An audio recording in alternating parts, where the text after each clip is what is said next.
向に一番なんか憧れするの。いやでもいつもじゃない。今日は一番あれも僕も今日はモデル探しようですけど、もう本当にそうですね。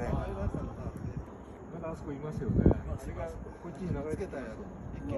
あ、まだあそこ。わかります？結構流れてる。ちょっと待って。おお、おった。